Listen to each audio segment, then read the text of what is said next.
All right, guys, here's the deal. I know we said we had just 3 videos, and in day 3 of butchering the pig, I said this was the last video, but I have a surprise. We have 1 extra video for you, and we're gonna do it today. I wanna show you how you can cure a ham without a root cellar. So join me.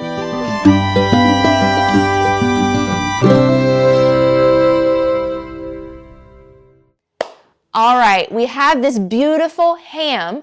I didn't want to make it into sausage. I really wanted to keep it as a ham. So what did I do? I called up my mom and stepdad, who are farmers and generational farmers on my stepdad's side, and I asked them, what can we do to cure this ham? And here's what they showed me. The first thing we're going to do is we are going to make a mixture of 2 cups of brown sugar, 1 cup of salt, and 1 teaspoon of black pepper. I have that in the bowl. I've already got it mixed together, and I'm gonna start rubbing it onto the ham. If you need to add extra, then you can make another batch and then add it again. With the last ham that we did, we only needed 1 round of it. So I'm gonna start there. And I'm just gonna dive right in with my hands and start getting it all over the ham. Now, one of the things to note is that this is lying on top of brown paper. That is the next step. Once you have gotten the ham covered in this brown sugar salt mixture, you want to wrap the ham in brown paper, just brown paper. You want to make sure it doesn't have a coating on it. No freezer paper, no butcher paper, just plain brown paper. And we got our brown paper at Lowe's. We keep a roll because sometimes we use it in the garden. Sometimes we use it to wrap presents, and sometimes we use it to wrap hams. So I'm gonna get a little bit more on the top here, and all I am going to do is gently roll the ham over so that I can get the bottom side as well. It might tear the paper a little bit, but that's okay. You can always wrap another layer of brown paper around it, and that is probably what we will do. Since it doesn't have a coating, that condensation from the ham is just going to seep right through the paper. Okay, I'm just going to get the excess. I'm going to grab all this excess because I want to use it on the other side. Scrape it around here. And then I'm going to have my trusty assistant come in, also known as Travis, and he is going to help me. Hi, trusty assistant. He's going to help me roll the ham because this is a very large ham. And then we are going to apply the other side. So, you will hold the paper now? Yes, I will hold the paper. Thank you, trusty assistant. All right, so I've got it flipped over. I'm going to start adding all the mixture to the top. And I actually might do a half of a recipe because this one looks a little larger than my other ham that I did. And I might need a little more, we'll see. This recipe was actually found in my stepdad's, there was a book, a cookbook or something in the very back. His grandmother, great-grandmother had written this recipe down, and it has been saved. If you try to look online for recipes, it's really hit and miss. This is really a dying art, I feel like. People just don't cure their own hams anymore. So it was really cool that I was able to go to my stepdad and ask him how to do it, and he was able to tell me step by step what we needed to do. If we don't pass down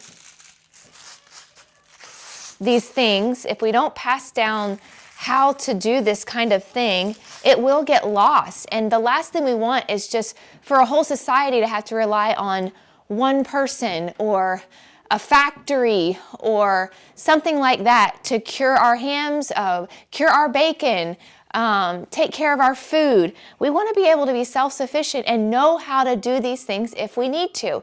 And a part of that is passing down these things from generation to generation and keeping the traditions alive. There is something really empowering about curing your own ham, about butchering your own pig, about raising your own pig in your pasture, raising chickens, raising cows.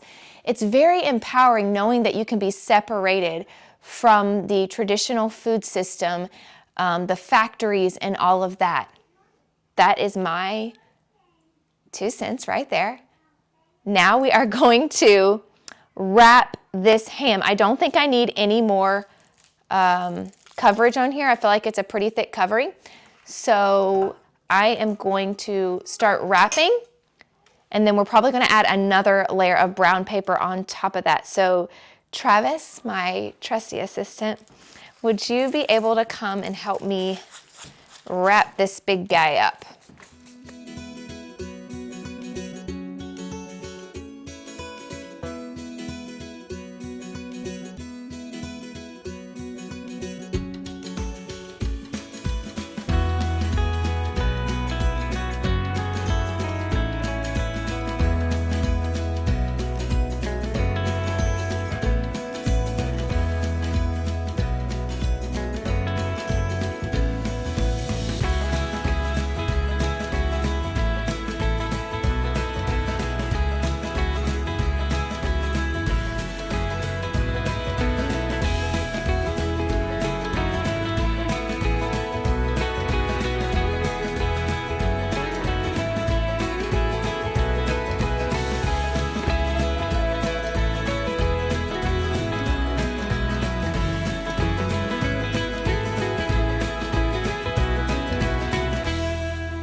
I have one final step that we are going to do before we hang the ham. You want to take a white pillowcase and toss this big guy into the pillowcase, and that's the way we are going to hang it. So I'm going to get that now. Okay, got my pillowcase. This is per the instructions of my stepdad and mom. They've done this many times. It's been in my stepdad's family. They've done it. This is a tried and true recipe. So we are going to gently put the ham into the pillowcase. Now, which side do you put in the pillowcase? We're going to do the ham hock side down. So that means, yeah, because we turned it around, it's going to be this side. All right, so I'm going to get on this side. And we're gonna finagle this guy into the pillowcase. Got our pillowcase, we've got our ham inside. This ham is about 35 pounds. The recipe calls for, if it's 25 pounds and under, you're going to do it a day a pound. You're gonna hang it for a day a pound. If it's over 25 pounds, you're going to hang it a pound every 2 days. So for us, at a 35-pound ham, we're gonna hang it for 70 days. All right? So the last thing we need to do is tie our rope around this, and let's go to the basement and show you exactly how we are gonna hang this ham in a temperature that is 40 degrees, steady, for 70 days, without a root cellar. Let's go. Okay, we are down here in the basement. We have our 2 hams right here, packaged and ready to go. Now, you may be wondering, why are we looking at a dirty old fridge? Well, this is where we are going to hang the hams. Maybe you want to open the door? Okay, we have taken everything out of this refrigerator. And maybe you're asking, Amanda, How are you going to hang hams in a fridge with no shelves, nothing? Well, we're going to show you right now. It's time to get creative. So Travis put together what do we call this? Ham hanger. Yeah, makeshift. This is what you call a ham hanger. Travis, why don't you just explain real quick what you did to kind of make this contraption? That's what I'll say. Call now. Special price for you, my friend. What's the special price? $19.99. Perfect. Really simple. I mean, I just drilled holes in some scrap boards I had laying around. Put like a curtain rod, dowel rod in the middle. Put some screws in this base plate. And you have a ham hanger. Yeah. Yeah. Yeah. This is what happens if you're on a budget. We just want to show you how you can do things still, be able to cure a ham still. Now, we can't take all the credit. My stepdad also uses a fridge, and they have like a wire shelf, and they're able to hang it from the wire shelf. We didn't have a wire shelf in this fridge, so we just took everything out and we made this, and it's pretty sturdy, so it should hang the hams pretty well. But guys, you don't need expensive, fancy equipment to do this. What we're trying to show you is that you can hang hams with a ham hanger. No, but what we're really trying to show you is you can still do this on a budget. You don't have to have fancy stuff.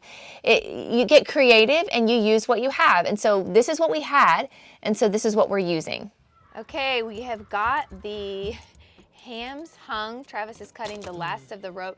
It took a little time to figure out the best way to hang them so they wouldn't slip out. But we've got them hung. They're going in for 70 days. We'll check on them daily just to make sure they're still hanging. We've got a thermometer here to keep track of the temperature and make sure it does not get above 40 degrees.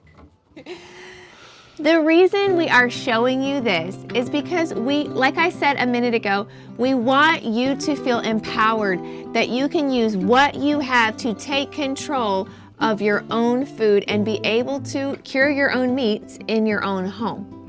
I hope you enjoyed this video. Check out all of our other pig videos. We've got 4 days of harvesting pigs, lots of information packed in there. We've got information on how to raise pastured pigs. Check it out on our channel, Life with Aprons. Thanks so much for watching.